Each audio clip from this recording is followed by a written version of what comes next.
This video is on finding derivatives of inverses of functions. The video will be in 3 parts: a review of inverses, finding derivatives on an inverse, and derivatives of inverse trig functions. Let's briefly review what an inverse is. When we represent a function graphically, we use the x-axis to represent inputs and our y-axis to represent outputs.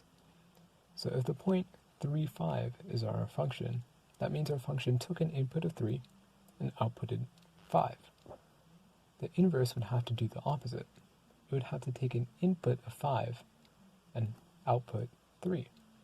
So the point 5, 3 would be on our inverse.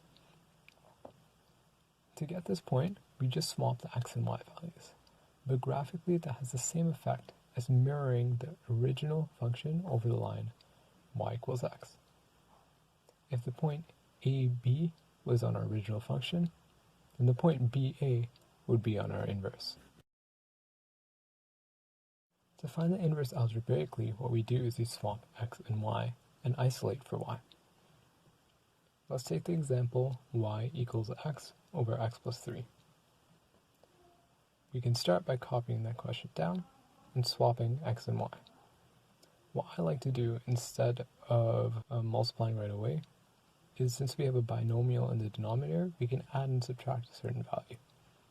This first term becomes 1, and we can proceed by subtracting 1 from both sides, multiplying by y plus 3, dividing by x minus 1, and subtracting 3.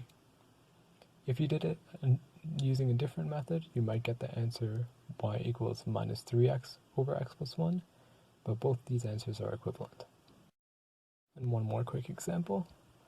The inverse of the function y equals square root of x plus 3 plus 5.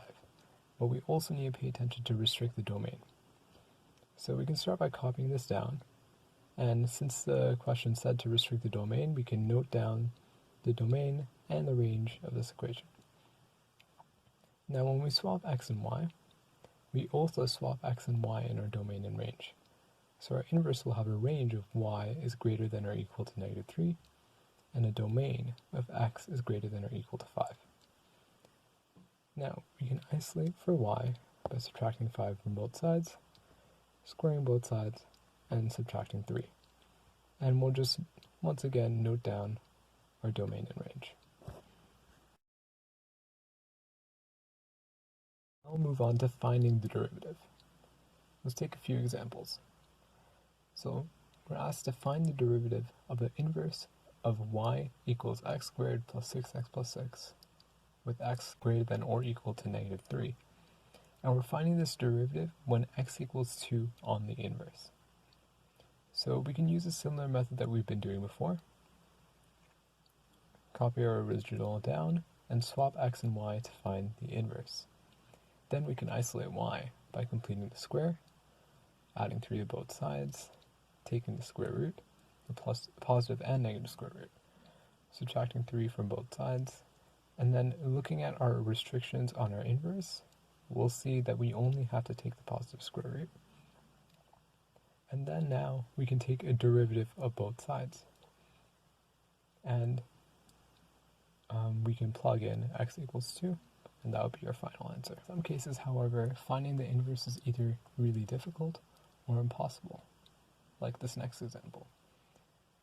Finding the equation of the tangent line of the inverse of y equals x to the 5 plus x to the 3 plus 1 at x equals 1 on the inverse.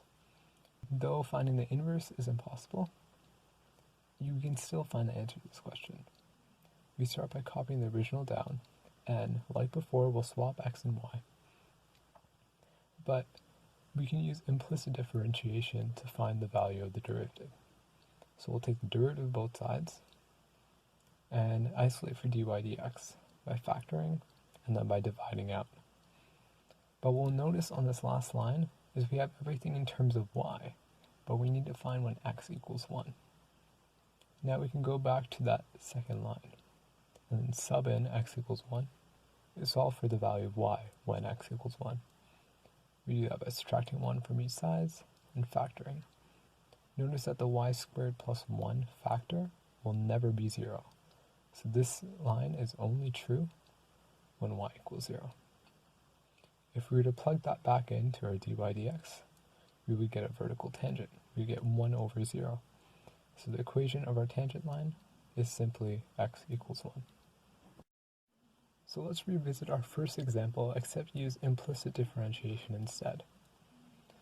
So we would diverge at this second line and take a derivative of both sides and isolate for dy dx in a similar way that we did in the previous example.